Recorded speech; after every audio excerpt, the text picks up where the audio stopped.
Relax, sit down. Coming out to the town. Drink, find a shot. Never mind your liver. Get to Gino Spot. Gino Spot. Get to Gino Spot. Gino Spot. Have a laugh, have a giggle, and exercise your middle. Have a Gino shot. Gino Shot. Get to Gino Spot. Gino Spot. Get to Gino Spot. Gino Spot. Have a laugh, have a giggle, and exercise your middle. Get to Gino Spot. Gino Spot.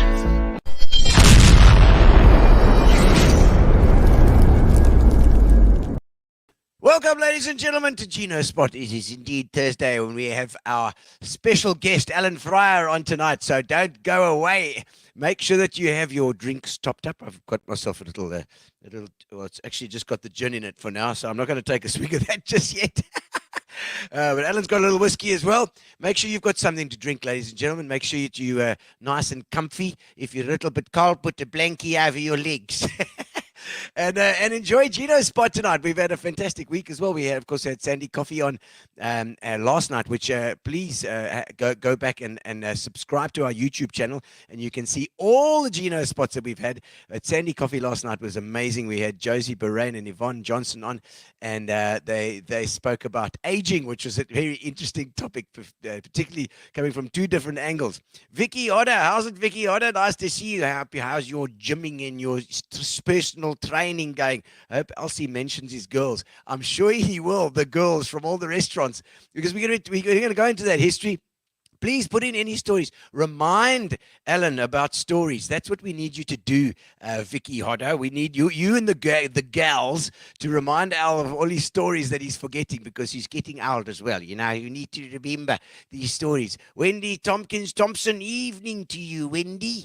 Evening indeed. We hear Paul's going in for operation. I hope that Paul's going to do. Of course, the doctors are good these days. They know what they're doing. And so we hope that his op goes well. And Brian Wilkinson, lovely to have you on board as well. I see the regulars are up and on it today. So, ladies and gentlemen, send me some messages. Send Alan Fryer some questions too. Stick it there. Are we ready? There we go. Yes. Alan's telling you to do a handstand already, Vicky. All right, we'll find out about the handstand stories later. Camilla Ellis, my staff associate chap that we spoke with, the supermodel. You're right, Josie Bahrain on Gino Spot. Imagine that. They showed them this morning. Well, I remember her from the Lux ads. You know, she did the Lux ads. I remember those ones. And there was one that says, I always use Lux for my skin. It's part of my basic beauty care. I don't know who that was. Monique Besson, nice to have you on as well. Nice to some VP old girls, old gals here as well. And we, of course, Alan's also a VP, ex-VP as well. So we got a bit of VP representing. Garth Webster, how's it? Give it horns, Alleycat. All right, guys. Well, make sure that you've got your drinks topped up, and that you've got to get nice and warm, and cast it to your TV from your phone, or comment on your phone and watch it on your TV. We don't care how you watch Gino Spot, as long as you're watching. And share it, of course. Tag anybody that you think may know Al as well. Of course, we need to tag anybody that we know from that era too. And of course, he's always been involved. And a quick shout out to Fat Cats as well, because Fat Cats bring us food now and again. When they can, they pop in and bring us some lovely food. Grace brings us some lovely snacks, you know, Alan. And I see the coffee break coming on there as well. We had the coffee break last night. We're going to starting to have the coffee break probably hopefully once a month, but probably once every 2 months or so, where she takes, and Sandy Coffee comes on and she takes on some serious topics, and topics that she can really dig deep. And of course, we're going to have Ian von Memety popping in as well now and again to do something called No Agenda, which is he did of course Athol Trollope last week, which was amazing. Ian was so good particularly with the politics as well. And so we've got some surprise guests coming soon. We've got to watch Gino Spot, because we've got some seriously interesting guests coming on over the next couple of next month or so. And then also, obviously, subscribe to YouTube because YouTube is the best way to watch Gino Spot. You use your YouTube login and subscribe. You can see my head over here. See, it looks like my head. Subscribe to YouTube because it's the best way to find out what's happening next. And it pops up and goes ding ding, and you push the bell, and then it reminds you. Jonathan Fry's on as well, all the way from London, Dad. The family's all in. Family's all in tonight. That's fantastic. We're looking forward. Okay, so thank you to our sponsors, Spa, of course. Spa, our fantastic sponsors, and of course the other guys helping out, Fitch and Leeds, of course, and our Amobia, our internet, always good. But Spa being fantastically good to us, and long may it last. So, ladies and gentlemen, let me sing you a song. Send me some comments, and I'll sing your comments. Send some. Here we go. Send some comments in for Alan as well. Some questions. That's always good. All right, and welcome to Gino Spot tonight. Woo!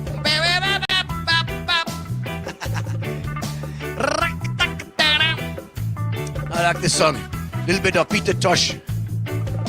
Deep down in Jamaica, close to Mandeville.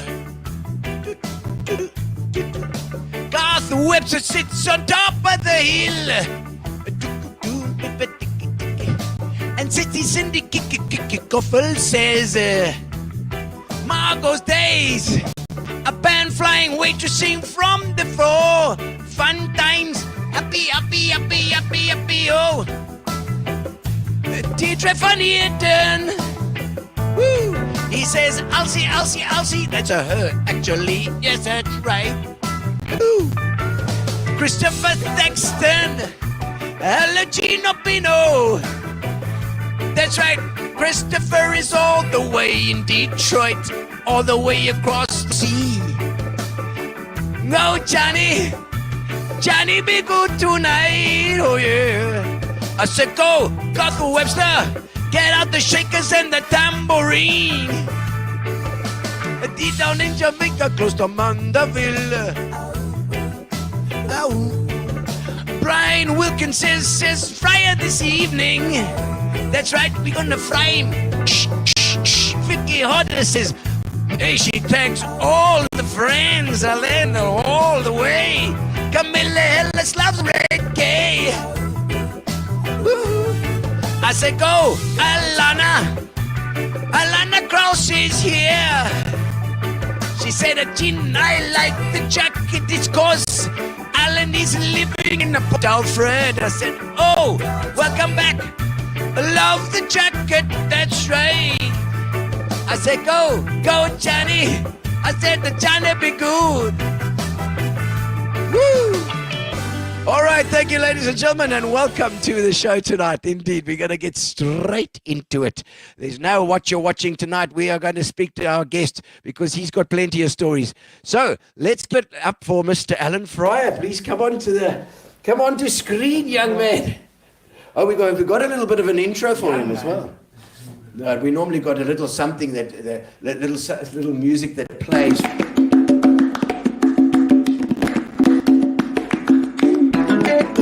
Welcome to the show. Now it's your time to shine. We're gonna have a lekker chat tonight.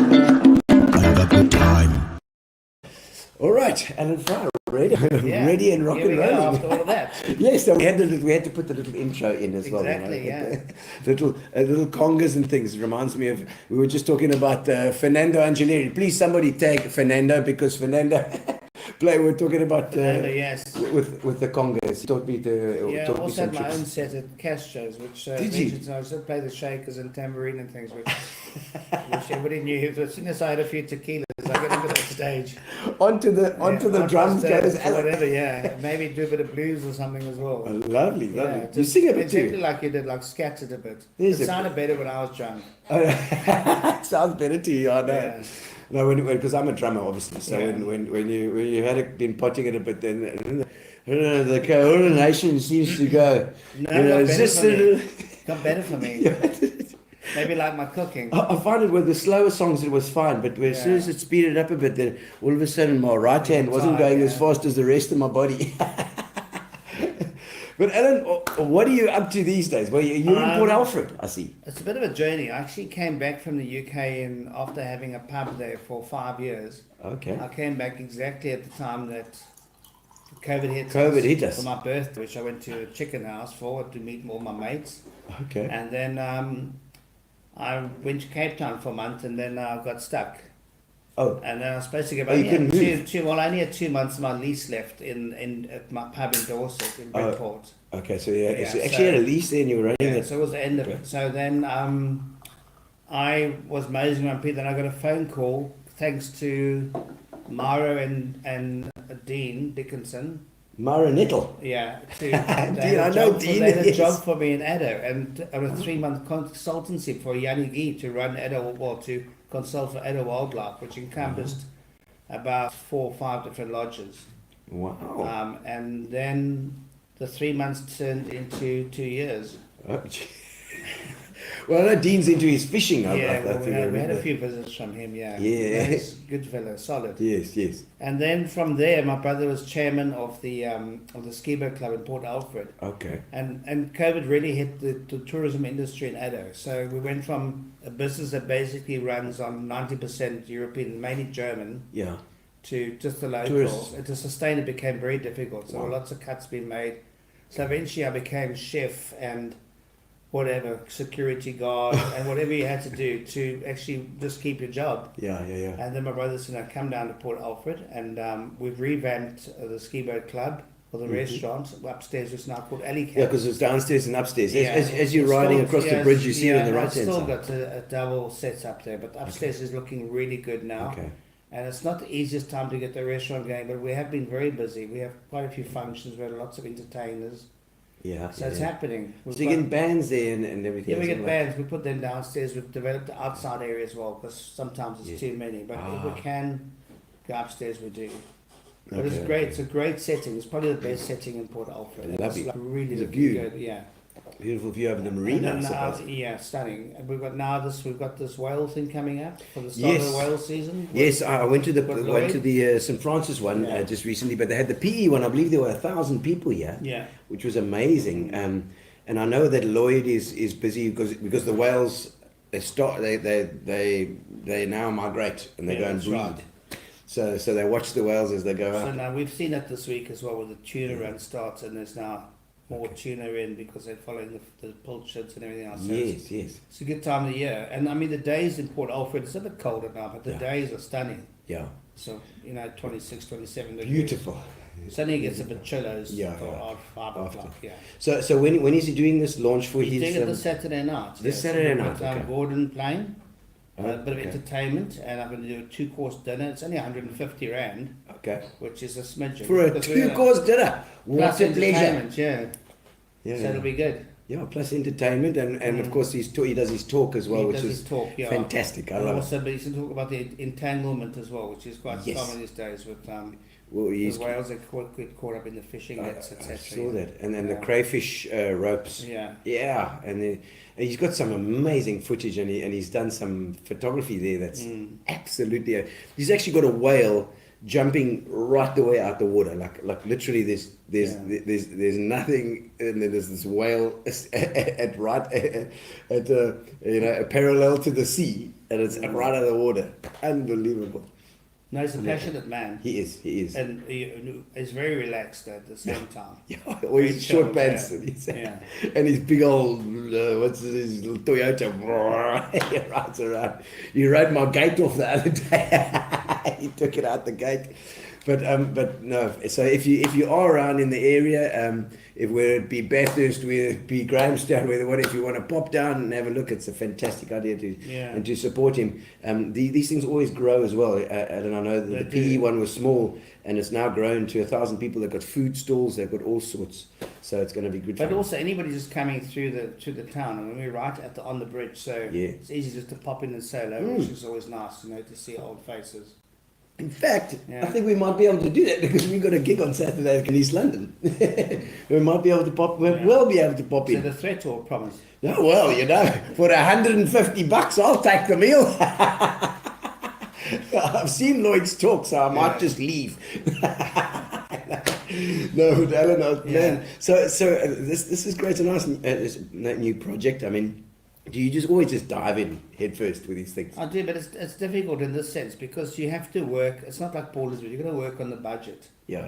And Port Alfred's in an old town, and there's not as much dispensable income. Yeah. So you have to work around it, and sometimes we have to sacrifice prices to get people in to also to sell a few dops. Yeah. Where the cash is. Yes. But we try to do what we can, and you have to be diverse and keep it interesting. Yeah. So that's what we've done with the bands as well. Okay. You know, so Bok van Black is our next big one on the Okay. 1st of July. We've already sold probably about 150 tickets. Yeah. for that. So Okay. that's going to be a big one. Okay. Yeah. Oh, Bok. And those tickets, all of our shows, the tickets are available from Sotheby's. Anthony, the brain runs that side of things. Okay. So you just get whatever you need from him. Excellent. Yeah. So if you need to book, do it. It sounds like this place is happening. It man. is I'm happening. I'm Yeah, it's really happening. pleased to Waking hear. up the town. Because, there's certainly, Port Alfred's had its time. I mean, the Halliards did well at the time. And these spots there, and it's a beautiful place. And I'm sure that over December would be your money-making time. November, December, January cooks. Yeah. But then we've also got the schools have got their racing on the front there. And so they're also very good. road. Right next to the NSRI, we've got the Lions and the Rotary behind us. Wow. So there's always something happening. Yes. What we call the Willows, that little front area there on the front, yeah. And the Mad Hatters and the That's it, golf days the and golf stuff. day, yeah, that was very good. It's good stuff. I mean, I think I've done a couple of gigs. Actually, I think I've done 2 gigs up at that particular venue. It's lovely up there. I really enjoy it. Like you say, so downstairs if it gets a bit bigger. Yeah. Okay, no magic, and I'll definitely we'll try and pop in then on the way back from East London. Maybe for a drink, whatever. Yes, yeah, for sure. It'll It'll be lovely. And then I mean, Port Alfred as a whole, was it because you had this opportunity in Port Alfred that you went Well, there? first of all, I've got 2 brothers there. So I'm the youngest of 5 brothers. Mm-hmm. So 2 of my brothers live in Port Alfred. So one's very involved in the golf club, Paul, and then Keith was the chairman when I arrived. And then I also have a daughter who lives with me, Jocelyn. Okay. Who's also a bit of a writer and runs blogs and things like that. So it's also an opportunity to spend some more time with her because we've missed many years together. We've always been away or overseas or in the restaurants or running around town till 5 in the morning. Yeah. And how old is she now? Josie's, I think, 39 now. Yeah, that's so 38, 39. She's probably going to curse because it'll pop up now with a comment. Daddy-o. We can have a quick look at the comments. Looks like they're flying in here. What's going on? You got this, says Jennifer Barrett. Sean Paul's the only chef with a fantastic sense of humor, along with his good Leslie. Good laughs and times at Margots and the after hours visits at Limelight. Jeez, like, hey, now you're showing your age, Sean. Everett Street, well deserved recognition on Thurs. Thank you, absolutely. Althea Borchers, good to see you. And also Alleycats, is that your nickname there? Yeah. And your place is called Alleycats, so that's it, yeah. Yes, it's called Alleycats too. Excellent. Camilla Ellis, what year was your matriculation? Oh. I also, yes. Probably 74, 75 and 76 are 3 best years of my life. 76. 76 around there. Elsie says Emma Glover. Who's Emma Glover? Emma and I fired her 3 times and she always came back. She lives in the UK now. I actually went to her wedding there. Okay. Lovely girl. Well, as long as her husband hasn't fired you, yet, Emma. She looks beautiful in that photo, I've got to say. And Vicky Hodder, whoop whoop. John says, shout out to Dorset. It's funny that these girls, this group of girls, when they started working for me, they're all like little, like jollers. Whippersnappers. Like 17, 18, 19. Now they're all settled down and they're married. And they've got kids like 5, 6 years old and all thing. Yeah, so they've got families and everything now. But they always remember those days. George Stegman, lovely to see George. George, of course, from Delta days. George, yes. GM. Lovely to see you. Also lots of happy memories there, he says. Culinary memories. Stuart Portager, photographer there, of course, and Gino, Mr. Fryer, all the way from the States, or the Free States, or the United States. Dawn Cooper says, how's it, Al? I don't know. Robert Zahn. Hello, Robert. There's also an ex-VP. VP Robert Zahn as well. Raymond, also part of that group. Raymond, okay, also. And Didi. And Judy Nell. Wow. There we go. Also members of Margots catering for our corporate events. SA Canopy. Man, didn't SA Canopy burn down the other day? Or was it SA No, Canopy? my brother owned SA Canopy. The one that was the chairman now. Yes. He's SA Canopy South Africa. Okay, He okay. sold it, yeah. Okay, For okay. many years, yeah. I think because wasn't it Wyatt, Martin's wife, that used to run it as well. I don't know if I'm she not bought it sure. from your brother, maybe. No, I think he was bought out by Super Group, one of the big groups. Oh, okay, Yeah, okay. because he had one in Pretoria, one in Johannesburg and Wynberg, one in East London, and one here. So four Wow. or five. Gee, He was had that? one here, one in Durban as well. What- Town. Was that the building that burnt down in the valley now just recently? No, they're out in Struendale. Oh, That's in Struendale. SFW. I'm thinking of Yeah. in SA Canvas. Oude Libertas Road or whatever. I'm sorry, I'm confusing it completely with SA Canvas. Yeah. Zilla Moorcroft. Zilla was my neighbour of 2 houses up here. Zilla, nice to see you as States well. now, isn't she? Yeah, she's also Gorgeous girl. amazing restaurant there as well. Shans, my buddy. Or Shans, pal. Shans Jewel. Is that Candace's Yeah. sister? Yeah. Excellent. Candace is one of And the her brother is spa. her brother's at the beer yard. Oh, okay, Yeah. Darren, okay. No, Candace is with me. Byron, She's Michael's also- son, also in the UK. Oh, right, yes, yeah, there we We're go. international here. People International. all over the world. And man. Zilla's missing. We right here, Zilla, in your old hood. Jonathan Miller says, "How's it, Alan? I remember good times with smoking toads at Castros. Did you hear the smoking toads there? Yeah, Oh my yeah. God." Classic. That's my daughter, what's she saying? 38 young, Gino. There we go. She says she's 38 young. There's Okay. it. Rope the old man into a Joe Cocker of. Well, we got a whiskey coming. We'll see how we can do that. It's not going to happen.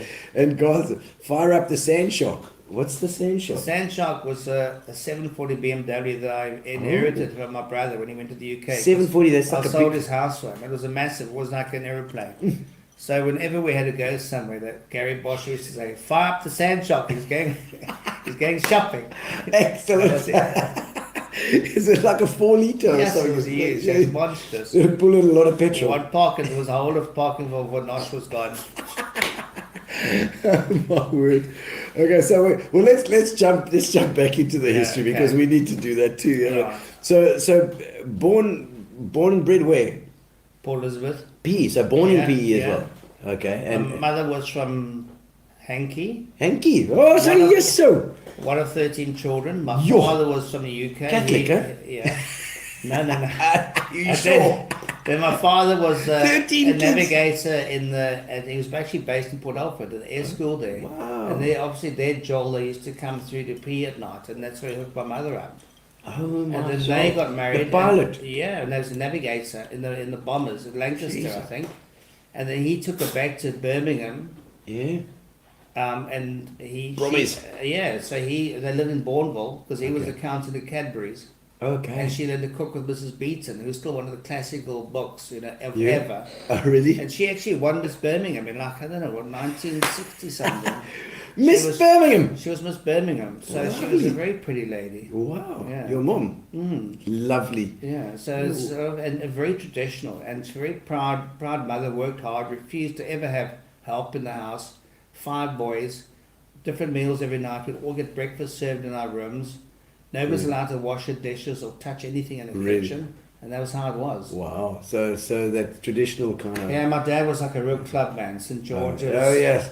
P Club, Athenaeum Club, any Okay. committee, Lions, whatever it was. It's the way it worked in Yeah. those days as well. Like you can understand in terms Yeah. of getting your network together. Yeah. That was very important. But we sussed it out because most of us are born August, September. So obviously you got a bit of nookie over December. So that was his. That was his month. mating Eh? month. That was a month like the whales. Yeah. Did your mother have lovely flowing hair? One up after she pressed for an hour, so I'm sure. Okay. Because I was just wondering one thing that you didn't get from her. Yeah, and my other brothers have all got hair actually, Oh really? but I'm the youngest, so maybe they ran out. They just ran out of Yeah. hair. It was like too much. But like, I'm thinking like 13. You said 13 kids? 13 kids. Wow, word. Apparently the one fell out of the tree and died or something. shame. Fell on his pip. One of your uncles. And then 3 days later, a policeman cycles out there to this farm and signs a death certificate, and then he goes back to Humansdorp where he came from, and that was it. Ooh. There was no inquest or anything. So like just that. Yeah, bury them, yeah, go cut home. my arm. Like, have another one. Yeah. 13. I was saying like they must have, your dad must have got there from in an airplane, like arrived there, and her parents must have just said, please take one of these kids. How much? How much do you want? So then I got to, I think I was vice head boy, and I did all my sporting. Where was this? At VP, VP Grey? VP High, 76. Okay. So then, where were you junior school? VP Grey? 2 years at Albert Jackson. Albert Jackson, next to the Donkin. Look at that. And then 2 years Summerwood. That is now, just for the guys that didn't know that Albert Jackson was the old Greenwood, which was actually at the Grey Institute next to the Edward Hotel. Yeah. With that big bell tower there. That's it. Looking onto that, it was your playground, the Donkin. Yeah. Amazing. But then we lived in Carla Street. Okay. So that was cool. Yeah. And then we kept moving all over the place. My dad was forever buying and selling, and that's how I made money. Okay. So he'd invest in property and sell it, and then move to the next one. So we lived in Central, we lived in Warmer, we lived in Newton Park, we lived in Glendenningville, we lived all over. Whereabouts in Warmer? Warmer, we lived on the corner house right opposite the playfields. So it actually was a pub at one stage. The playing fields was at 3rd Avenue. 3rd Avenue, Warmer. Yeah, because you got the wine fields on the corner. Yeah, there. So the wine fields. Opposite corner there. Union Street. Yeah, so we were there, right on the corner. Yes, okay. It became a Crazy Zebra. Yeah, so that was our house. Yeah. Crazy Zebra, my word! And look at that. And I mean, I don't know what it is now, but that was quite a pub at the time. Yeah, it was good. Yeah. They built on there. I wonder what's happened there now. I don't know. Anybody know what's happened where the Crazy Zebra was? I don't know if anybody has. I just have a quick look before we carry on from some of the comments here. Gary, I don't want to miss out on anything here. I remember Margots. You were talking about Margots, but anyway, let's get to let's go sort of in a kind of a chronological order here. I can remember. So at school, we were talking before, and you said that your dad actually decided you guys were going to do a trade. He with us all having British passports, he just thought things were a bit precarious. Okay. So without us knowing, he enlisted me at South Devon Technical College. Okay. To do a management course. Mm-hmm. So this was in November before we were going back to school. Yeah, and what standard was that? It was like standard 9 or standard 8? 9, yeah. So I was told that I had a ticket to the UK. Wow. He bought a house in Painston for my brother and I, took my mother with us. Yeah. And she settles in, so we were at Torquay Tech from the start of the new year. So my mates were still waiting for me to come back to school. Come back to school? Where's our vice head boy? I know, because we were talking about online about Lockie the other day as well. Lockie, all those great guys. Lockie Lacoche was a teacher at our school, and he always had these sayings, man. He used to do who are you? Lockie. Yeah, he used to have the chalk, and he used to hold the chalk in his hand and smoke it all the time. Lockie Strikes. Yeah. It was his Lockie Strikes.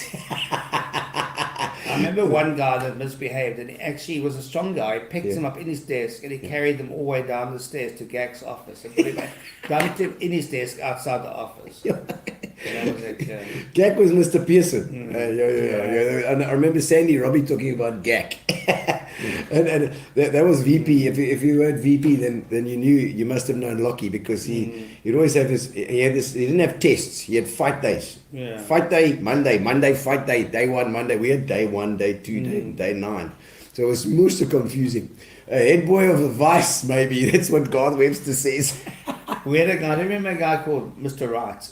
Ken Wright, but I might have missed him in your way. I think I missed him. Ken Wright was a great we normally had him for our accountancy last lesson of the day. Okay. But he was an avid cricket supporter. Oh, right. And he would put the radio on if Graham Pollock was batting. So the whole class could listen to what was happening with Charles Fortune and everything. Charles Fortune. And then if Graham was like a 50, he would say, okay, class dismissed, you can all run down to the batting.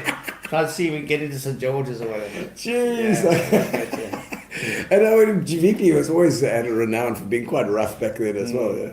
And also, if Surf was up, in half your class was sick. Everybody was sick. Yeah. What done at Miller's or wherever they've been, Pollock or whatever. Back down at the beach.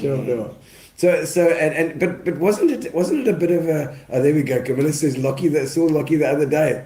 He said, I saw him about a year back at the shops, and he must be pushing. I mean, Lockie must be 88 or something. I don't know. He must be pushing 90. And he says to me, I said, how's it, Lockie? I was doing, no, very nice. Send regards, especially to the ladies.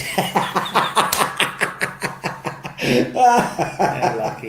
Yes, no, he was crazy. So I think you could pull Lockie's story out. Lockie's stories out. Lockie's been for a long time. Yeah, time for Lockie.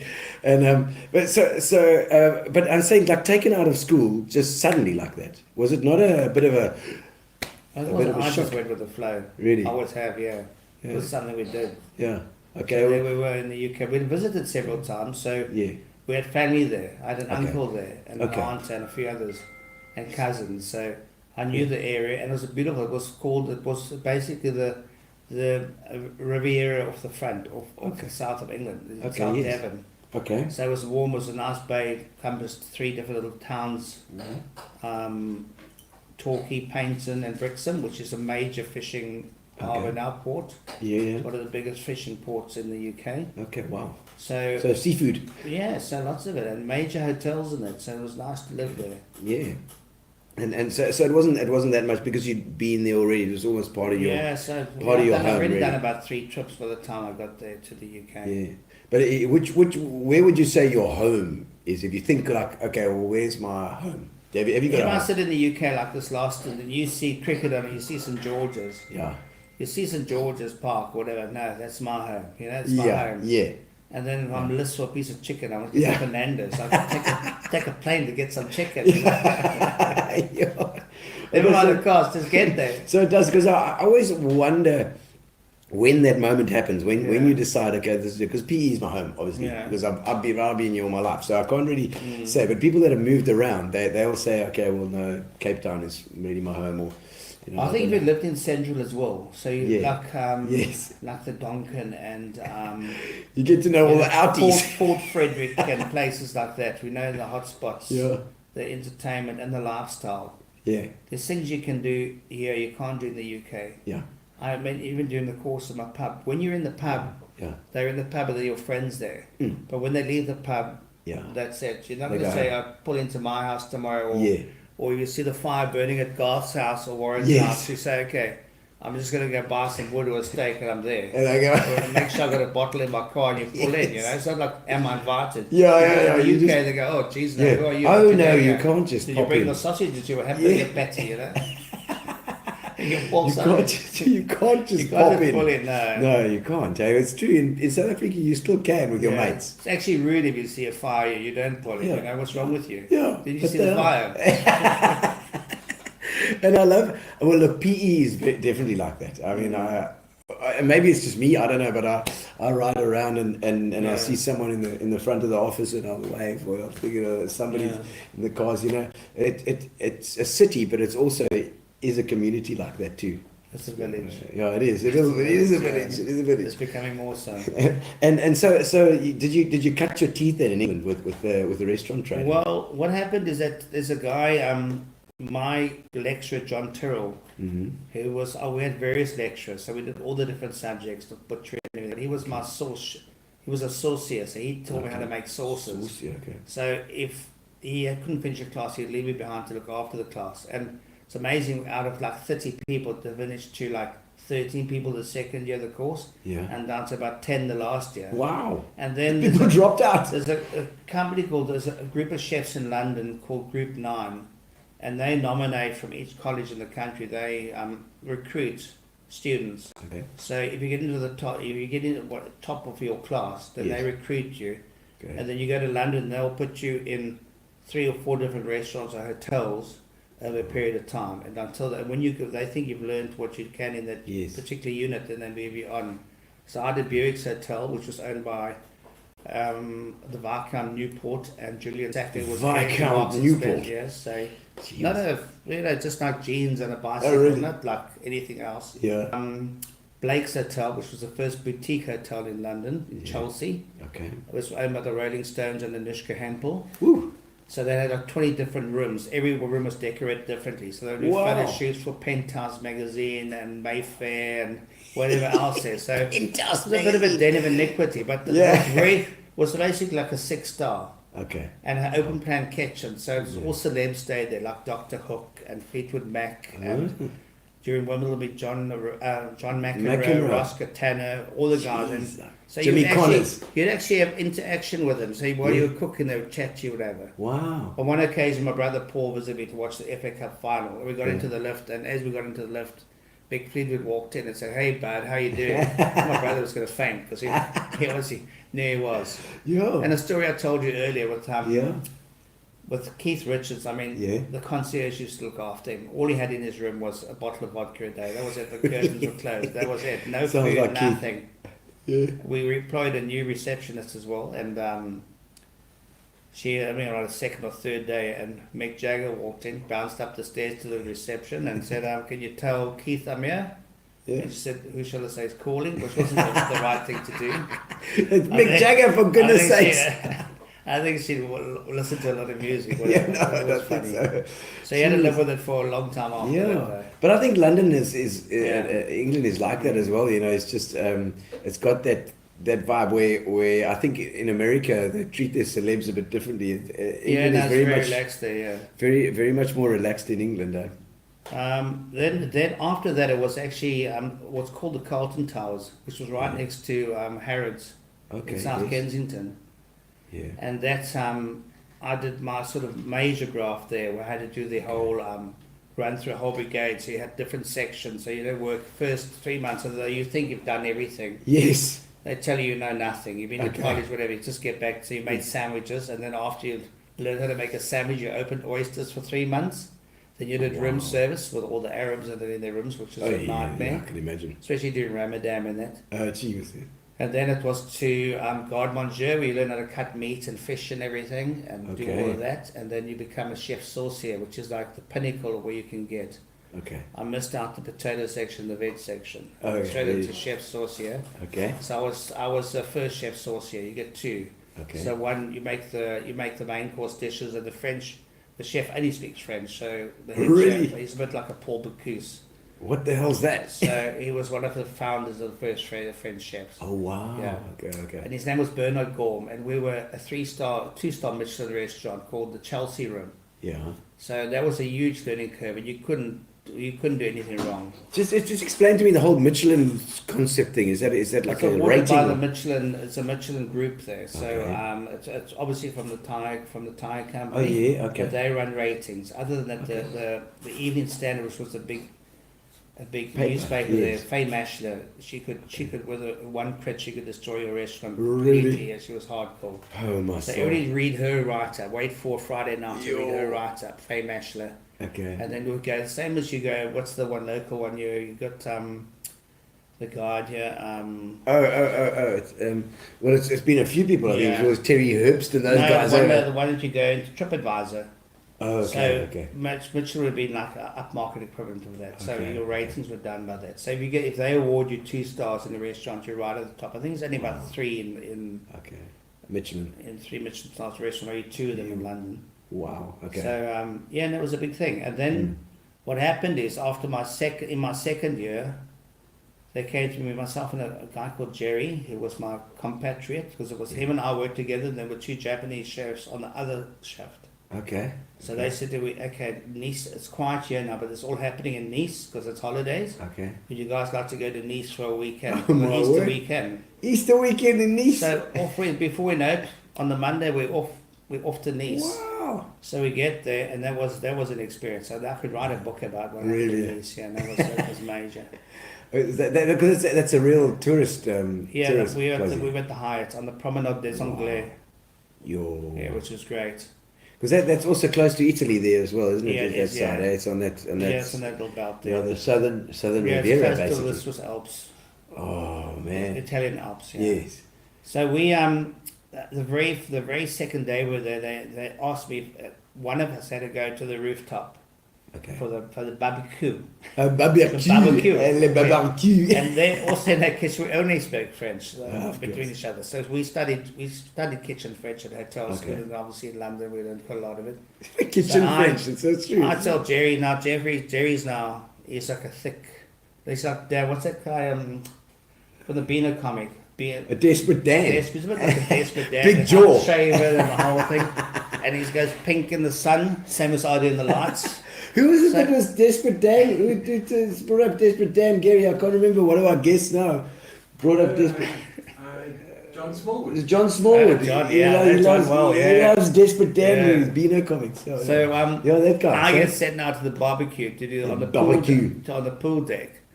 And I arrived there, I've got all the meat all lined up and everything, and the salads and the whole thing, the fire's going on. South African, it's our game, man. Yeah. Don't challenge me.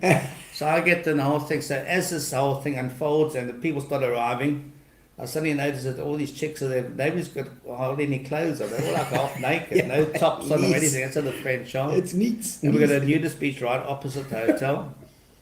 So at the end of the night, we get back to our rooms and Jerry says, "How'd you go upstairs?" So I said, "Jerry, it's tough, eh? I don't think you would like this job because it's hot up there. You don't get anything to drink. And there's people like they're fussy and it's not a job you want, mate." I'll do it. So we go the next day until we ran out of meat. Yeah. So Jerry has to now bring me supplies from the bottom kitchen. So he arrives and he goes, "You fucking..." I'd waxed him, No, we got in a lot of trouble that weekend. But then what happened is he went back and then they asked me to stay on. Okay. They asked me to help the French chefs to make sauces. Jeez. So I stayed on for another 5 months. Because you were saucier. The chef saucier. Yeah. Oh, yeah. And so that, I mean, that's it's amazing that because if you think about it, the sauce is such an important part of the meal. Yeah. Hey? And then we used to party at night. We used to go to old part of Nice and go up to the top, jawl around at night. And the chefs and I, they were stealing radio systems out of Ferraris and Lamborghinis and that, and piling in the back of a big black Citroen. But one of those ones with those ones that bouncy the ones. bouncy ones, the ones that can't go, when you get in them, they, what's it, D5 or D3 or something? Then we used to go to Village France, which was because it was cheaper to drink, which was a little village right next to that, and sit there on the deck smoking gauloise. Oh, that's fantastic. Isn't it good? You know that you can't replace those kind of memories and those kind of things. Yeah, that's really good. Really good. Well, let's have a look at some of the comments here. I think there's still more comments coming. Let's see who's online. And I see. Oh no, Gary's going up and down. Let's look at Debbie X. Remember Margots so well. Whereabouts is on Espen, where Remaxes. Espen. Yes. Where they used Hagen's as well. Was that the same spot? We were after Hagen's. It was Yes. It was something after the very Lani restaurant, which was run by two guys, and they didn't quite crack it. Okay. And we sort of bought it from under them. Okay. So. Wow. Would somebody remember the name? It's and those were the days where I used to entertain like the Khan brothers, so they'd have their own parking bays, and that started this whole run of people that supported me, like Dave Shepherd and Jeff Gower. Okay. And they followed me after that from restaurant to restaurant. So wherever I was, they would always pull in, you know. And it's nice to have those people who enjoy your food as well. I mean, it was a bit more. It was a lot more.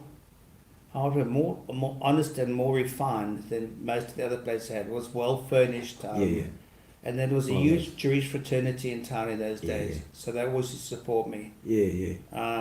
So and they were fussy. They were hard to look after, but if you delivered, then they were sincere. Then they were good with you. I remember. Well, I think it's often don't you find it's often the case, and it would be with food, the same with wine and coffee, or those sort of things where somebody is like they're difficult. They're difficult with you in the beginning. And they want everything perfect, and they'll send back their stuff and everything. But once you've broken through that layer of that they trust you, then they are loyal. They're very loyal. In those days, I mean, for a Saturday night, we were booked out by the Tuesday. You know, and I always made a point. I never took people after that. I just wanted to get it out right.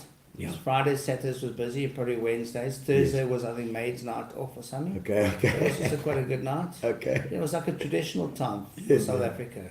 You know, there were things that happened. Yeah, and then lunch clubs were busy Dallas as was well. Dallas on Tuesdays was very quiet. But then also people went out for lunches. Friday lunch, it was packed because it was a business day and it was a business lunch. I don't think it happens anymore to that extent where people had business accounts. Yeah. And we just have lavish expense accounts and things. Oh, wow, yeah. So there was no end to it, and you just knew that you could rake it in, like a double Friday and a good Saturday. Bring out the booze. Yeah. And Sunday's always been a no day for me. Sunday was always a day to stay at home. Yeah. Okay, so no big because isn't it the Sunday buffet kind of thing? No, only when I was on holiday and I touched the buffet where they used to queue out the door here, which was after the Edward Hotel. Yeah. So the first when you came back then from England.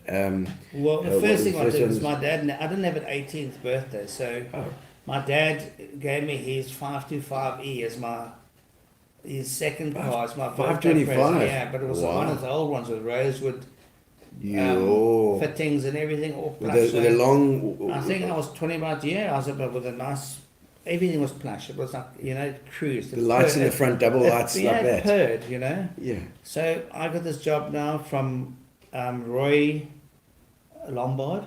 Yeah. He was Trevor's father. Okay. Wow. So and they employed me as Jacques is 2 houses up. Yeah, they employed me as head chef of the Edward Hotel. Wow. So I think I was about 22, 23. So on the first day I pull up in this car, I park in the management parking, and it's like all these other like old Beatles and stuff. I was thinking, who's this little twat, come around in his thing. So that's my start of my career there. But 3 years of intense catering. Wow. And big numbers, running 3 or 4 conference rooms at a time with restaurant facilities. Yeah. It was good, really. It does. And it teaches you to deal in that scale. Yeah.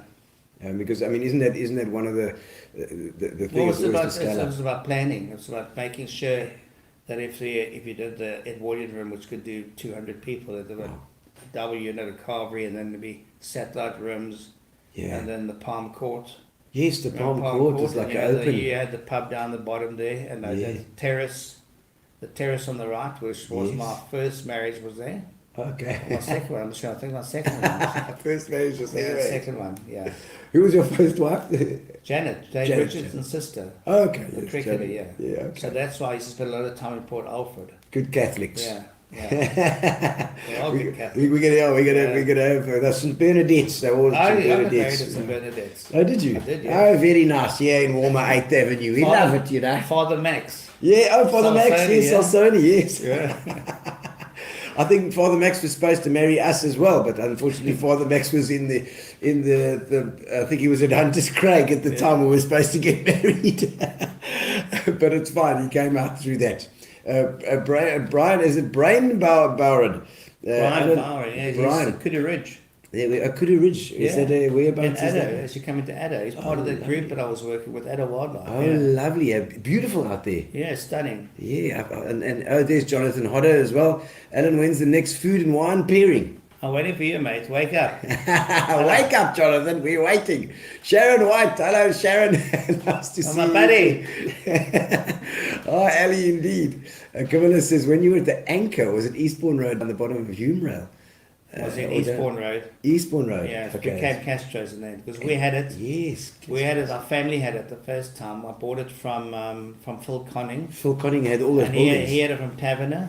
Yeah. Okay. Yeah, okay. and then yes. we. Was that when Danny Fisher used to play there? Danny Fisher there. Yeah. In fact, Phil started Danny Fisher. Then I kept him on for a few Did you seasons. Yeah, it's great. Danny Fisher used to come down and he used to hire gear from me because I was working at Strand Music House, pop shop in Westbourne Road. Remember, and he used to come and hire the stuff. And he used to go around the corner there to Eastbourne and strike it up. I'm sure Glenn Webster used to play there a lot as well. He did, yes. Yeah, but he was more old grey, I think. Yeah. Glenn. But there were a couple of guys that used to do the regular at the Anchor. Yeah. I'm trying to think. We did that. We revamped it, and everything was tartan. So we started Tartan Tire Club, which was sponsored by J&B. Oh, okay. A bit of Scottish. Yeah. So with Ray Hitzer after that in those days, he used to back the big. Ray's often on the show. Somebody tag Ray Hitzer, please, and Casey, Keith Clark. You know Keith as well. Keith, yes, Keith has been doing punters. Thank you, Keith, for the punters. We're still doping, yeah. these bunters, and of course Gary the brand them with the Fitch and Leeds, which have been fantastic sponsors for us too. But it is amazing when you sit like this and you think about all the places you're involved in, that these names just keep popping up, you know. And at the time there, I think it was the Hungry Eye and the Other Eye. Yeah, they were right next door to us, yeah. Who used to run those places? I can't even remember. I never met them actually. Yeah. Only the one guy had a heart attack in the shower or something like that. Oh, jeez, like, really? Hell's bells. Let's have a look at Wendy Nell says, Alan, so great to see you. Hello, Wendy. Nice to see you too. It's another one. There's Wendy. Wendy Crowley. It's VP girl. Yes. Oh, really? Okay. Patrick Knowles, greeting from Joburg. That pineapple jacket, thank you so much. Anything to do with the pineapple cricket tournament in Port Alfred? Indeed. That's why I wore it, because it's Port Alfred. I didn't see the ski boats. Okay, that's good. Have a good supply of Castle Light. Here we go for you. Jackie Descanda saying, Alleycat in the house. Yeah, we spent a lot of time together still. She was my manageress at Margots on the S-Pen. Margots as Before well. that, she was at the ranch. So, were you at the ranch as well? No, she was at the ranch. Oh, she was at the ranch. I was there for lunch. Oh, wow. Yes, no, my grandfather used to take us to the ranch. But he never booked a table 13. Who is that? Jackie? Was it Jackie? What's Vicky want now? Vicky says, we wish we could send photos. I'll tell you what. Maybe you can, if you can send them to Gary. I'm sure if you send it to Gary's Facebook account, I don't know if that's the one to send it to. Just message Gary on Facebook and you might get something. Or maybe he's going to put in a number. I don't know. Oh, there we go. He's going to put in his number. You can send him some WhatsApp pics, Vicky Hodder. Please send some through. That's a good idea. There we go. Gary's put his number up for some WhatsApp pictures. Lord knows what he's going to get. Oh man, but I love talking about these old places because and the old teams. I mean, did you have? Were you running it on your own? Say with Margots, for instance, or Margots I had with my brother, who was also a trained chef at the time. Okay, so then I recruited a lot of staff who stayed around a long time, and like Cindy Kickoff and people like that. Cindy. She was Cindy Hilton in those days. Yes, well, she lived 2 houses up as well over here. Yeah, She's also in Thomas Road. We miss Cindy, so they're up in. And there's Pamela Lovelock, who's now she's the PA for Jamie Oliver in London. Oh, so wow. we spent time with her at time. And Sharon, my ex-wife, Yes. worked there, but There's it Ross. wasn't a good relationship. She used to steal my cigarettes, so I had them out to the staff. So I said to her, you know what, everyone you give away, I'm going to sell like another 10 packets. Didn't bother her though. Oh, I was just seeing Ross Clemens coming on there. Ross is also He calls me Bones. in the alcohol industry as well. No, Bones. He said, call me Bones. Bones. Were you very thin back then? No, never. Never. Ah, you bastard. Where's the tequila? I'll see. Where's the tequila? We haven't got tequila here. Keith Clark hasn't given us. Ross Clemens or Keith Clark have given us nothing. Garth Webster, we miss you in PE Alley. We need a reunion restaurant. Well, maybe Garth should offer some of his spot there. I must tell you what. The best chicks working there. I was a bit of a Ramsey in my day in those days. And I only Ramsey? settled down when I got to the UK. Oh, you're a bit difficult. Yeah, Okay, because they feed me tequila before the shift, which was never an open plan kitchen. So I remember Nosh eventually had to brick it up because I'd be like cutting onions. Finished. Yeah. Fraught by the time. No, fraught, it's just like getting abusive. Yeah, It was okay, right. So better to Get the bloody food out there. Chanel Deacon Edgar. So she says, we're in the Friday lunch crowd at Margots. It was always still there at dinner time. Waitresses nightmare. They used to stay there. Yeah, they just stayed on, yeah. Oh my word. But those are good clients. Yeah. Ronald Minnow, I'm glad you're here, Ronald. He's all the way from New Zealand. Okay. And Ronald, I'm glad to see you on again because I know we've missed you, man. We haven't seen you for a while. I've just been waking up a bit late there, buddy. The girls at that thing, that comment there from Emma, they had a song they used to sing, show us the front side of your bum. I'm like, whoa. It went on for a long time. A front bum. Oh my God. Of your bum. Here we go. Jackie the Scud is having a good laugh there about that. Manusha Reddy. How's that? Manisha, she Margots Everett Street. Oh, wow. MTN, yeah. Okay. Yeah. Oh, MTN. Those cell phones back in the day. It was just. No, but she's with the big MTN now. Now, okay, wow. Awesome. Selwyn Momberg saying, how's it as well? Oh, yeah, mate.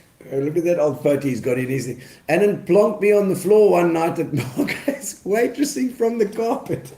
I did, yeah. Did you? On the ground? Her leg behind her and she tripped, I think. Cindy. Oh, it's not the first time that Cindy's The main tripped. thing is, one of my girls, Renee, we had these great chandeliers, and with proper candles in the whole thing. Yeah. I used to burn at night. It was like plush, we all Lovely. time, everything. Beautiful. And then I remember Renee was standing on the thing. We were all greeting people one day, and that was another little girl. Then her hair caught alight. So Oh my God. suddenly, there's just this flame in her hair. It was a bit like a Michael Jackson Coca-Cola ad. Shit. Oh no. Yeah. It didn't happen to you, obviously. No. She's having a laugh, a bit of a Ramsey, says Vicky. And Andre van Rooyen. Oh, there we go. Yeah, Andre. Andre used to play at your spot as well. That's it, yes. Yeah, he's a good And, drummer. we actually got together at Oats on Holiday Inn. Oh, The wow. first time we Oh, met, that's yes. Wow. Okay, Emma Glover as well. Missed that face, she says. And I see, and Jackie, thank goodness, thank goodness no self notes. I think for the pictures. Well, Gary put his number up if you want to send any pictures. You know, some of those ones. I used to work at CNA too as a student, and those photos used to come in there. Oh my word! You know, when he used to develop everybody's photos. Crazy Walter the Ninja. What the hell is Walter that? was a bookie, but he was absolutely mad, Oh, really? and he lost the plot. Did he? He died early days, but if he could come and tear your place apart. Really? Yeah, he's like parking your car park across. He'd just smash the window out. Oh God!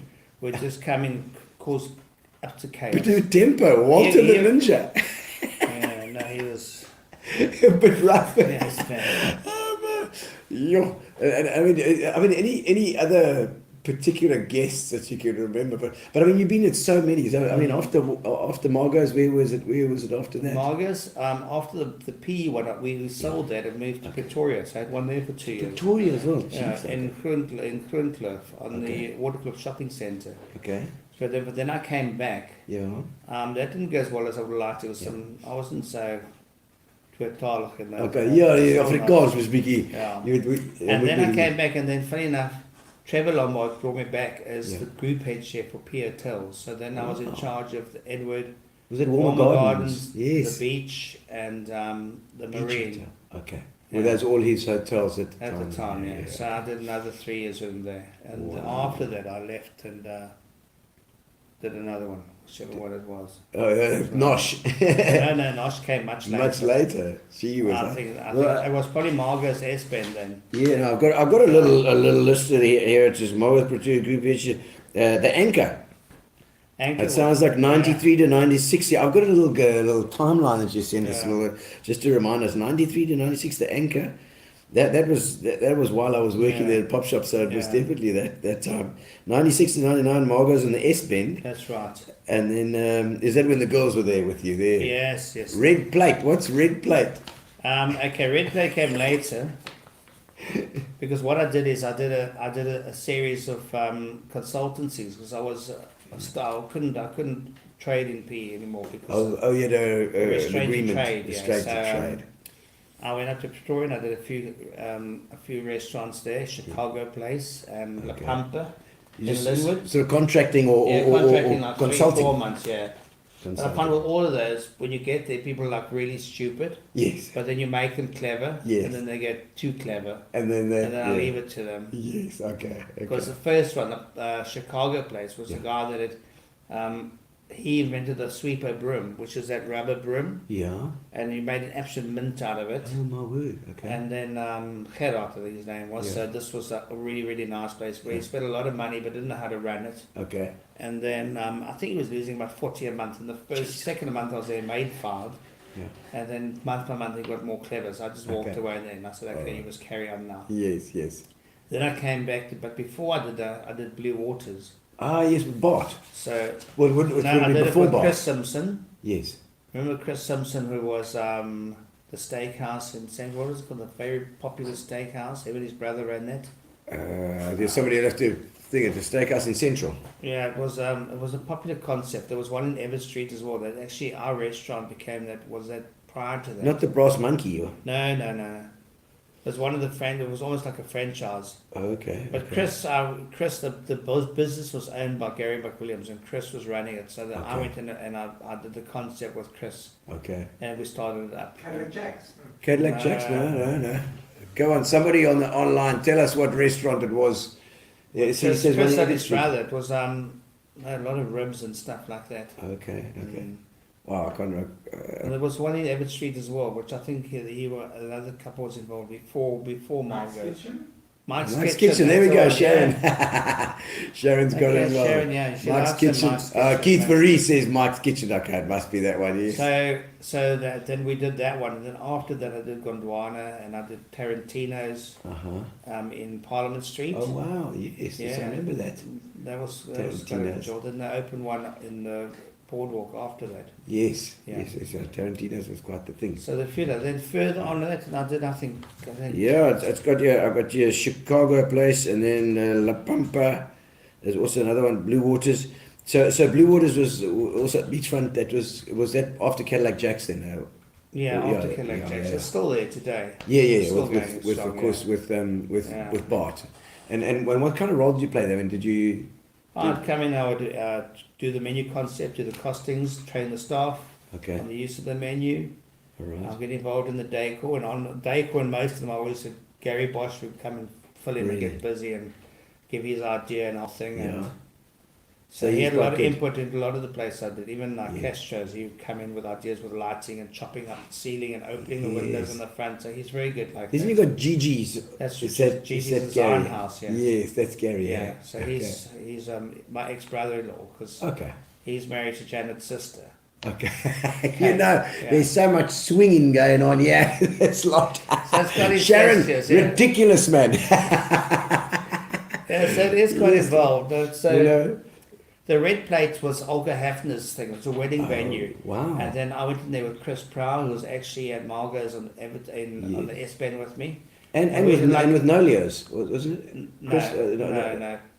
So Chris Prow, a very gifted chef. Yeah. And him and I had like a theatre kitchen there. So we cooked open plan for like 30, 40 guests. But it was popular with a little front garden with a plunge pool. Right opposite the Royal Daily.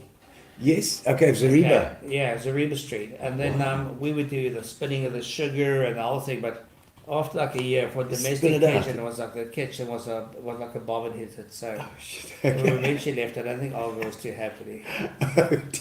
Olga's also just up the road. She still smiles when she sees me. I'm sure. No, she can take it. She can handle anything. Yeah, that lady. You're right. She's a strong lady. That and just up the road. Somebody tag Olga. I love Olga to bits. And she's and of course she's often doing the wine thing with Michelle Brown as well. That's right, yeah. But I think she's doing her own thing now with the wine, as far as I know. Yeah, Olga. I think she's still with Meridian, right? I think she might have stepped away from Meridian now. I'm not sure. Yeah. Because when I met Olga, she was still with SFW. Yes. Which was like needed a bar one and stuff like that. Yeah. That's the one. Chateau Wagga Wagga. Oh, excellent. And okay, so Nolio's was a big one. When did that? Nosh. No, sorry. I'm thinking of Nosh because it's that was with Chris. Was that? No, Chris, Nosh. I'm getting confused here. Deep research done. Deep research. Nosh, I was involved in called Consortium, including Michael White and Gary McWilliams and Bruce Dyke and various other people, Wayne Liston and that. Okay. And they financed it, and I ran it. Nosh. Such, yeah. And we had both properties. We had the one that Matt's got next door now as well. I think he uses as a brewery. Yeah. Okay. The garden at the back and everything. So that was like 5 Matt Repton. But the problem with that is that it started off as a serious restaurant it's a conundrum because it gets difficult because suddenly you open the bar and breweries put a lot of money into the bar and it was sponsored by Castle Light and Peroni. Okay. So it was like a Peroni bar. But then what happened, it got excessively busy. On a Friday from about 3 o'clock. Yeah. The cars would be all the way down the road and all the way up the road. Heavy. It was the same as when we did when we did the Clarendon. Yeah. Oh, the Cotton Club story. Yeah. No, when we had the restaurant, the new restaurant, we revamped it, and it became people arriving for dinner on a Friday evening walked into this, Yeah. not a mess, it was just too Yeah, it's busy. just chaos. And it was hard to tone it down because the money was coming in. Of course. It's your livelihood. You get trapped in that so you way. get trapped between the good bar and the restaurant. So Yeah. Okay. so ideally, I mean, if I had to do another one, I would do like a little 30-seater with an open plan kitchen with no bar. You like that? Yeah, just something like that. And the UK was like that. The UK, I see 40 people, open plan kitchen. I never touched a drop of alcohol. Yeah. While I was working for 5 years, which was quite unusual. I had a totally different temperament. Yes. When I told people there that I used to have a bit of a Ramsey, they didn't believe it at all. Yeah. So, No, you get that one tequila. yeah, that wasn't one. Maybe one too many. Yeah, that extra one. Yeah. Which was your favorite one? Your favorite restaurant? Probably from an ethical point of view, probably Margots on the S Bend. Yeah, yeah. From a fun point of view, Castros. Yeah. Because that was a proper jewel, and I got that to a Friday evening where I had the girls all in high heels, push-up bras. It was a bit like a Hooters, but with a bit more class. And Yes. I used to call them into the office, but it was like 4 o'clock, come tequila time, I'd all give them a bit of tequila for personality. And then they would do their strut, and they'd like all push up. Yes, and yes. wash up around the Everybody house in and flocks. keep going. Yes. So that was great. That was a fun one. And then Nosh had, I had a good time at Nosh. I think it just lost its direction a bit. Okay. Yeah. Because Nosh was so popular as well. I remember that too. And often people would recommend it as a prime spot to go to. Yeah. What would you say your other than your restaurants? Where were your favourite places to go? Aviemore. Aviemore. Okay. Because I think Dave cooks the way I should be cooking. He cooks 100% of the time the way I should be cooking. Hang on, which Dave is that now? Is that Dave Dampier. Dampier? Okay. So that from a foodie. Okay. From a relaxed point of view, probably Fernando's Chicken House. Fernando's. Yeah, and Yes. That's such a popular place, Fernando's. There's so many people there. Oh, no, always got the Fernando's. Yeah, no, it doesn't lose Still its going. way. Yeah. I went to Muse recently. I thought that's quite nice at the bottom of Stanley Street Yes. there. Lovely there. Jonathan I always supported Nolio. Yes, Jono. I was always he's also quite passionate about what he does. Yeah. No, very good. I don't think there's much in He's between. done well. Jonathan's done very nicely there. I think he's got the right vibe, eh? Yeah, and I mean, you said you did train him up as well. Yeah, in and the this early is days. also for me just going to basic places like the harbour to This Is Eat and sitting on the bench This and Is having Eat. some calamari. It's like squid heads with It's fresh. imperial stone. It's fresh. It's right there. That's It's honest. what? Yes. You don't always want to eat pretentious if you Yeah. you know and fancy wording and stuff. Absolutely love it. You know, Honest you food, ride yeah. into the harbour, you turn left, and it's right on the docks just about. Yeah. And you can check the calamari coming in. And then Shanna's as well. Shanna's used to be, remember at the back of Parliament Street, they moved out north there to on the William Moffat, Okay. George and them. Yeah, Okay. it's very good. Shanna's. I've heard about Shanna's as well. I've heard of that spot. Who was it? It was you the other day. Somebody told me the other day. Gary said, I've been to Shanna's. It was great. But back in the Lamed was our hangout at night. Oh, yeah. The Lamed was always nice. It was the always spot. flit off to Egypt and come back with new recipes and the whole thing. Well, I was jamming at Dave Gardner's place Yeah. down at Pizza Palace at that time, I think. Yeah, that was great. I think, I don't know if there's any other comments there. I see lots of Mike's Kitchens coming through there. I think, what's the new signature dish, says Jackie, for Port Alfred? Port Alfred, you got to be careful. You can't get too clever there. But things like the linguine scampi are sitting quite well. You know, the prawn pasta, prawn. but with just with olive oil, a bit of chili, and Is that Some the fresh secret basil. to Italian? I mean, I'm Italian. I don't make them Simple. overcomplicated. Yeah. Yeah, they are what Well, they are. isn't Italian food supposed to be peasant food in the end? It's peasant food, it's simple, but it's Yeah. beautiful. Yeah, but sometimes people try to get too busy with Yeah. dishes. They try to put too many ingredients and they'll try to make things out. I was just like, sometimes a simple pasta with some chopped anchovies, a little bit of garlic and chili and lemon Yeah. juice, something like that, with Beautiful. some nice fresh parmesan or whatever. Lovely. Just like grated over there. Making me bloody hungry Yeah. as I sit here. I also spent a year with Myra as well. On Myra the Neto. front, yeah, I spent a year with him. Tell me Yeah. about Mara. He's also a controversial character as well. Yeah, he is. So just leave it there. Yeah. Mara's been very good to me. Him and his wife, Lisa. Lisa, of course, Very Lisa nice people, Gistelli. yeah. So Mara and I've always got time for each other, and I think there's a common respect. Even when I worked there, and I remember I can't remember the lady's name that was working at the time. At Mara's. On the front there. Oh man. Sherry might remind Yeah, me. so come on, girls, remind this old man who it was that used to work with Mara. But that was also very popular up in Union Park, eh? It was very Yeah. good there. I used to go there. When I got divorced, I took dates there. Never while I was married. Right. Well, first of all, Gary's asking questions here as well. I was just why you left Nosh? Why? Yeah, why? Yeah, I sold it to Matt. I just had come to the end of my tether, really, Okay. and that. Does it happen like that? I mean, with I every just thought I restaurant, couldn't it's do like- more, and I couldn't move Take it forward any with further. it. Yeah. And is it a case where you almost get trapped in the money's good, so you're in there? I always use the example of Twisted Sister, the band. Twisted Sister was playing huge clubs in New York. I watched a documentary, and they were making money hand over foot. The clubs were bringing them, but they could never crack it internationally or crack it nationally because they were earning too much money. They couldn't get in the studio. Yeah. And when they finally did, they really did make it big. But the money locked them in. So Yeah. you're doing fine, you're doing well, but you're working yourself to the bone and you're actually killing yourself like that. So is there a time when you've got to decide? After Nosh, I did a year at Zorbas. Okay. Helping Rob there, and Mm-hmm. and George was there at the time. George left to go do something else, and then also that was good. But then you have your following, and they all migrated. The business, they all migrated there, and followed me there. Okay. And then eventually I just thought, nah, I'm almost done with P at this stage. And also sometimes you want to test yourself. So you wanted to see where I was with my cuisine and where my standing was. Okay. So at the age of 55, I just packed a suitcase and went to the UK, stayed with my brother for 3 months in Somerset, Wow. and then got an interview at George Hotel in Bridport, Yeah. which is in Dorset. Yeah. And I was there for 3 months as head chef, and then the owners decided to leave, so I took over the pub. Okay. So that was an opportunity. So I'd only been there 3 months. I found myself back in charge again. Or a really, really nice little pub. Yeah. Yeah, but it was on a lease basis. And running a pub there, if it's part of a group, is a lot different to a free house.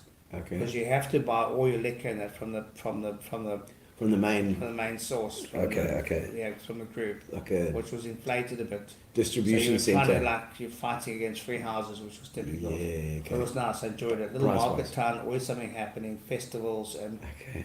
a market on a Wednesday, a market on a Saturday. But also rejuvenating yourself as far as your food goes. I mean, what do you? We won in our second year. Out of 36 pubs, we came second. We won a trip to France, so for 10 days. So we went to Chateauneuf de Pape and various other Neuf de things. pap.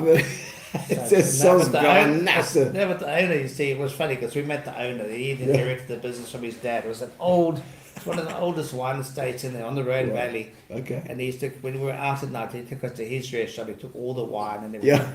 But he used to call it Chateauneuf Puppy. Shut So I thought the about strange because we all trying to be French. They call it Chateauneuf de Pape. And he said, Chateauneuf de Puppy. Okay, well, whatever. You obviously right, it's your state. Absolutely. Oh my word! There was another question, Gary. I know you wanted to ask something else too. I can't remember what that was. The lady I'm thinking about is Ivana Osowitz. Oh, Observants. Yeah. Okay. She's a glamorous lady. She used to be a model in the days when I was still at a fringe, when I was at the Hotel the first time. Cave. I had a cave still there. Our scroll. Yes. And Ivana and Barbara Robertson used to strut the stage in those days. Yeah. Okay. Wow. Okay. And so when I got to many years later, when I got to Mara's, Ivana was a resident there. At the front So, there. yeah, Okay. Oh my word! Gary wants to know which restaurants you ran were the happiest to get out of. The ones that drove Gary, you is that? nuts. No, that's Gary. Yeah. Yeah. He's putting on these questions. No, I'm not really happy to get out of it Yeah, either. yeah. I think everyone has a time, and Yeah. the timing. I always had a belief that, like with some of them, it gave the 3 years because it's not easy to make money on a monthly basis out of them. Yeah. So I used to take a failed venture Yeah. and spend as little as possible, and let Yes. the food do the talking, turn it around, which normally happened in the second year, Yeah. and inflate the turnover and sell it in the third year. Okay, And that's okay. Yeah. That's where we made especially Margots, the first Margots in Ever Street. Okay, so it worked. Yeah, so Get it going, get it going. and then turn it around. Gee whiz. And same if you're going to buy, look for something that's really Yeah, down, battling. Yeah. battling. Yeah. And then which we did with Margots on the Okay. on the S bed, yes. Okay, and then they take it and let it Because they run. were destitute, so we basically bought it almost like on an auction at that stage through the bank. Gee whiz. Yeah. And your favorite restaurants that you've run as well. I mean, what are the, and also your favorite foods to make as well. I mean, you're a chef and you're a well-known chef. So, I mean, what is your favorite stuff to make? What I did like in the UK and much of 20 years, and I love working like I used to get on my scooter and go to the harbour every day to buy fish. So I'm particularly good with seafood. fish and fresh. And if you're going to cook it, then don't buy enough for like 3 or 4 days. Buy enough for a day, and when something's finished, just scratch it out, and that's the end of it. Yeah, okay. So don't 10 portions of Heelbeck or whatever. Okay, that was it. But it's done, and then it's done. Now in the UK, which was so nice, it's like a totally different setup. Suddenly I've got scallops, and I've got mackerel, and I've got sea bream, and sea bass, and all other kinds of things, and stuff with turbot that I hadn't done for a while. Yeah. And then you've got different styles, and you're doing it with kale and using seaweeds, and you're doing different ingredients and the whole thing. We walk past your veg shop, then everything's outside in front of you. Yeah. And you just pick the ingredients you want. So you got cherry vine tomatoes, you got four different colours, you got rainbow tomatoes. So you can do caprese with like 4 different colours of tomato. You know, you got kale, and you got things that you haven't been using before. And that's what the magic about it. And then you can make up your own dishes, just keeping it simple. Yeah, So it was also very nice. Is it also like if you want to make a good meal, what is your advice for the general? Keep it simple. Just keep it simple. If you've got a nice ingredient, don't spoil it with too many flavours. Okay. Now whether it's a piece of steak or whatever. Okay, and how's the best way to do steak? Steak. I mean, hot pan fried. season it, pan fried, and then Seasoned with what? Salt, pepper. just salt and pepper, and then let it rest. Let it rest for 10 minutes. Don't cut it. So rare, and then let it Yeah, rest. it's Still especially cooking. something like ribeye. A nice thick ribeye, not from a big eye of meat, like a short eye. And then Okay, a short one like this. Yeah. Small ones. Small ones, Alex. Small ones. Yeah. So We're then, getting for tips here. Free tips. so then, and then just put something nice with it. So like some fresh mushrooms or something. Like there again in the UK, you buy like a arrangement of mushrooms. So you don't have seps, chanterelles, whatever. Yeah. So you don't have to use a common brown or Yeah. butter You got common mutton mushrooms. No, for sure. And I think we're getting to a time when we can do some of the getting to know you questions now, which is just the last little bit of our show. Getting to know you, getting to know all about you. dig a little bit deeper out of my pad. I've got my pad now. Biggest risk you've ever taken? What do you say? Biggest risk I've ever taken. I think my trip to the UK. Really? Age of Money 55. wise? No, just the age of 55. It's not easy just to get a suitcase and go. The job market. The nice thing about the job market there is when you put yourself up for a job, you don't have to declare your age. You just you don't have to put all the years when you've done whatever. You just like take up what you want. Yes. And you go for the interview. Okay. And the interview there, and a good friend of mine who's backed me for many years, Chris Horn. Yeah. He actually owns a little slipper shoe company, and he invested in Nosh, and he's always invested in me. Okay. When we were in the UK this last time, we went to Lord's twice. Yeah. Once to watch England, and once to watch England, Australia, and once to watch England, South Africa. Lovely. 3 days at a time. But Chris, he drove me to my interview at the George, and there if you go for a job, it's a cook-off.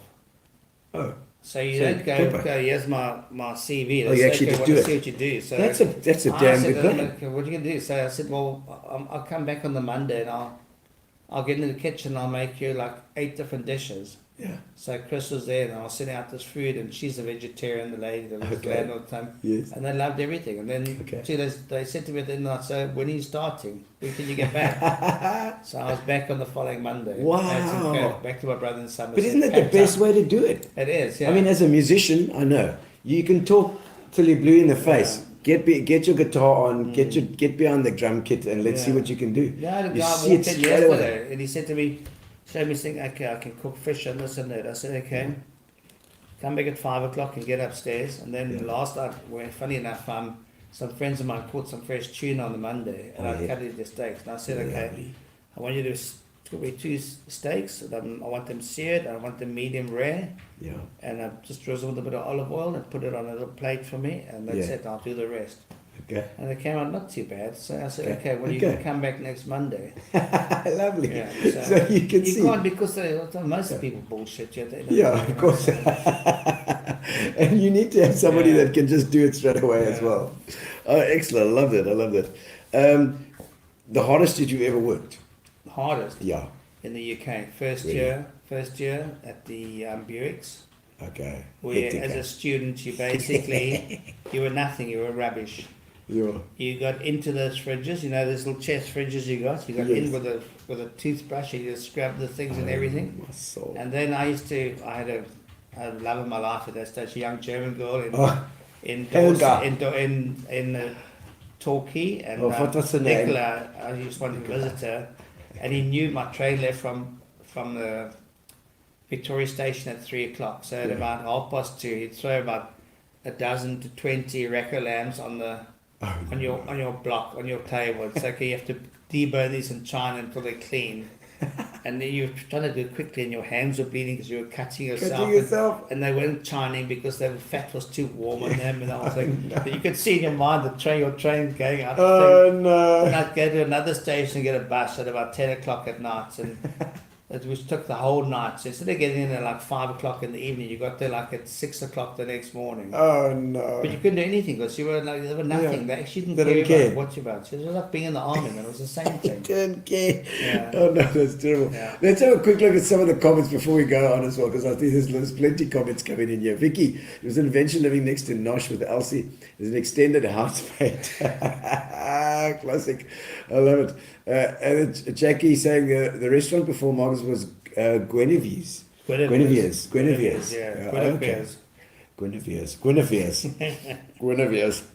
And then Carol Jacobs saying, how's it all the way from East London as well? Nice to see you there too. And Manusha saying there, they're talking to each other in the comments there. Margots in Everett Street as well. As a teen. Who's the barman with the top hat? Can you remember that? That was his name. Not Duncan Crisp. No, he was a very stately guy. Oh. He used to wear the Margots and the S-Band. He used to wear his top hat. Really? Mm. Was it his own thing? Or That was Sid or something like that. Sid. Oh my word. The barman with the top hat. He never actually spoke much. He was very quiet and humble. Yeah, but he just got on, he did his job. Really? Yeah. And he had a top hat? Just his own one? No, I gave him a top hat. Oh, you gave him one? I was going to say, that's a good idea. Look, he's still remembered. Oh, my, Sydney. There we go. Jackie says his name was Sydney. Let's see. Sharon as well. Yes, Sharon says Sydney there. They're too sharp, these girls. Has your life been, from when you were younger, has your life been very different from what you imagined? Very much so, yeah. Really? What would you have thought? I thought I was going to have one. Have a life? You've had no life? No, it's just like, it's been a blur the last, it's just going from place to place, and it's, the restaurant's not kind for somebody who wants to be a family man or whatever, but I just think even when if I stop for a few minutes, I get restless. I've just got to keep myself busy. Are you quite like a lot of energy like that? New ideas and bit ADD. You try and challenge yourself where you can, but it depends on the company, and I don't think it's not that easy to get too clever where I am now. Yeah. Because it's about getting people in, and they've still got a lot of traditional look at things. No, for sure. It's different being in town and pushing it too much. Yeah, I think Gary's got a couple more things. Let me get. He's got some questions he'd like to get in here as well. Your fondest restaurant memories. If you can think of things that stick in your head, like some of the bands. My dad.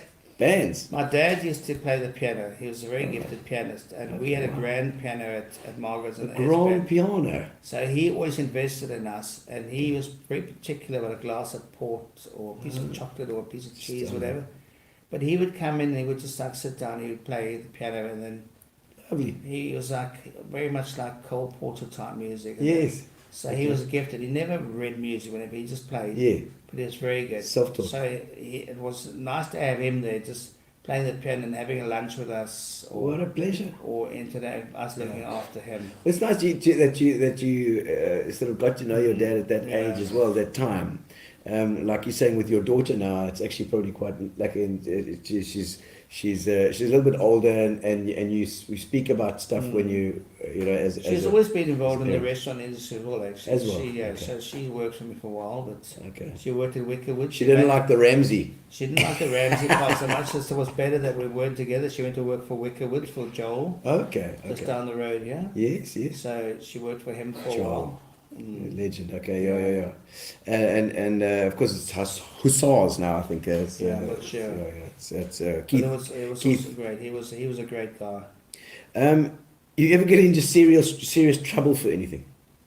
You ever been to jail? Yeah. Lots of our people have been to jail, you know. So, but I just got into trouble a few times with the liquor squad and the whole thing. And there we go. You see, that's always the same one. Yeah, Gary. it was Buick. It was Margots in Everett Street when. Yeah. Before you got your thing, and they used to do the whole thing at Captain Groot at the beach hotel, used to do the thing. Captain and Groot. then they and then what they do was send me a pretty girl, I'll give her a drink. So they sent in this very pretty lady at the thing, and she ordered a bottle of wine. I said, no problem, we don't have a license, but I can look after it. There we go. So that was the end of that. Oh dear, did they always do that? Yeah. You should have asked, you should have realised when she said, can I have there it? have been a few traffic incidents. Glass of like wine. driving home late at night and things like that. But this comes part of the course. Yes, yeah. But else. those were the days before you had to get your wallet out. Yes, you can't do that. You did nothing wrong. You had to still just easy just to get your wallet out and go to the ATM. Oh my word. The most physically painful thing you've ever experienced? Red plates. I think we were quite busy. It was a full restaurant, and I cut my finger almost to the point was off. Oh, jeez, like. But I think could have been a tequila though, because good chefs don't cut. You never cut yourself with a sharp knife. You only cut yourself with a blunt knife. I think I just wrapped it up in some plastic or something and carried on. Yeah. Oh, jeez, like gangrene. No. Biggest learning experience you've ever had? Definitely hotel school. Yeah. And then my first year in London. I'd say probably the first year in London. Okay.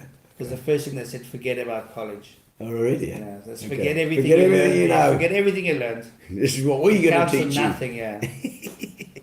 Okay, I like this. This one is what's the most bogus rumor you've ever heard about yourself? Did I do drugs? So no drugs for you. No drugs for me. No, I can't even inhale, so I don't do. I don't smoke. I can't do anything. Okay, just tequilas. And tequila's my nemesis. Yeah. Okay. Worst mistake that you've ever made? Worst mistake. Yeah. It's probably part of the last questions that I normally ask is when something's really gone wrong. Something's like buggered up.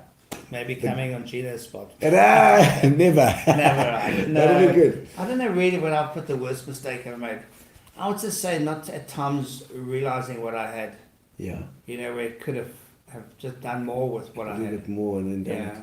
Anything that you'd say where the gods have conspired against you and like you know things go wrong in the restaurant. No, not really. I I think whatever you put in, fix it. Carol would have told you that. Whatever you put in, and I say with energy or anything else, karma, what goes around comes around. Yeah. I think yeah. I know you were good friends with Carol Law, and we had her on the show as well. We miss her terribly. She's a absolute. She used to say you create your own destiny. Yeah. So you do. Yeah. No, I think she's right. Okay, let's have it. The career highlight you're most proud of.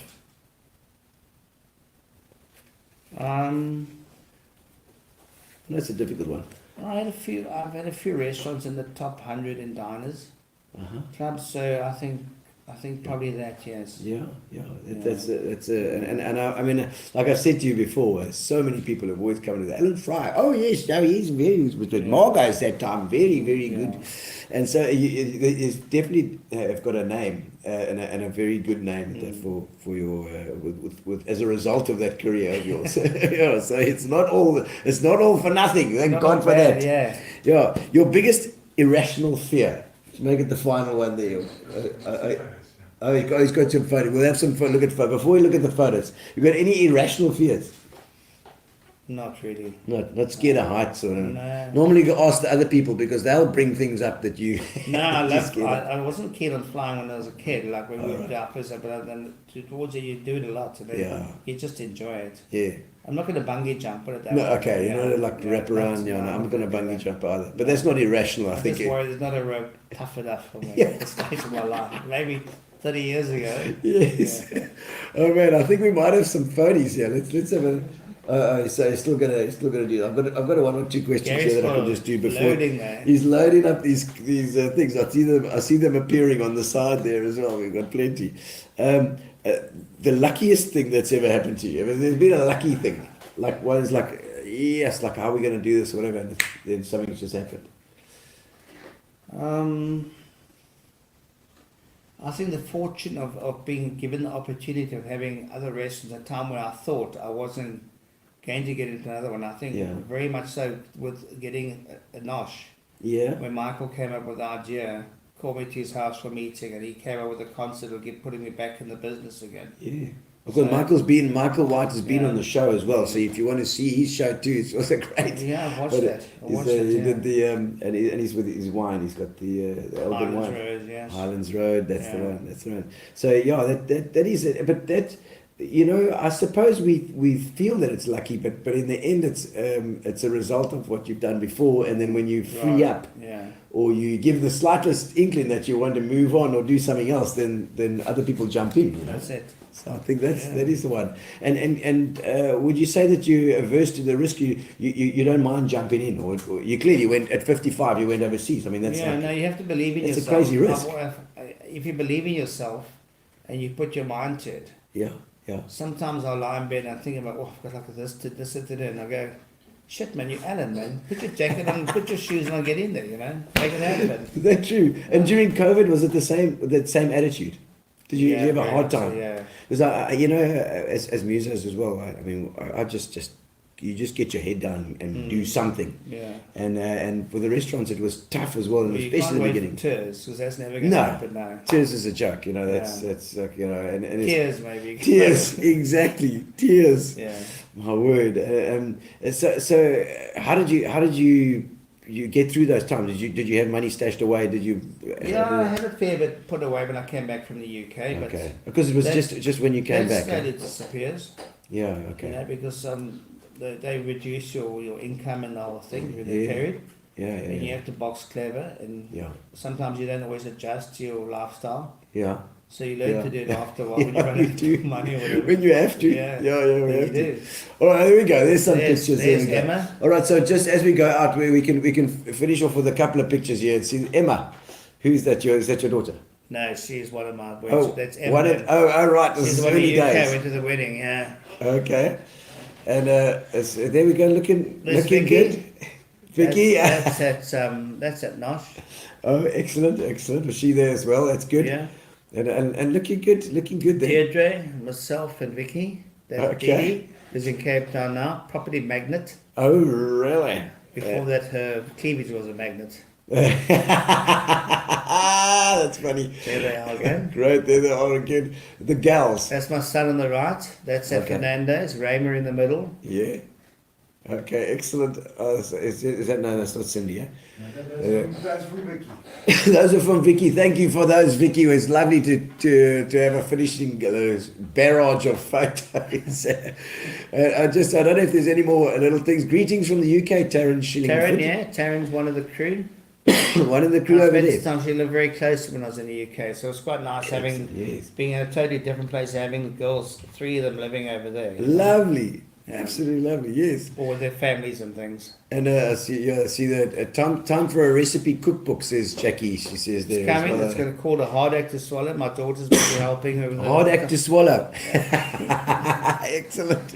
But Alan, thank you so much for being on the show. Great. Thank you very much. It's fantastic coming all the way through from Port Alfred to come through to the studio. I'm so sipping this whiskey slowly. Brilliant. I'm so glad you did. And we've got a little competition now we're going to put on. So everybody that's online, you have a chance right now to win a competition. We have Fitch and Leeds have been sponsoring the show, and they give an entire case of Fitchin leads. For one of you online, we're going to put that through the mill right now so we can see who can win. And zaps around and sees who's going to win the Fitchin leads today. Thank you very much, everybody, for joining us on Gino Spot. Ross Clements, well done, Ross. What's he going to do with He's that? got some mixes. That's fine. It's all mixes. Ross, you can add it to Casey's gin. Fantastic. What about the beer?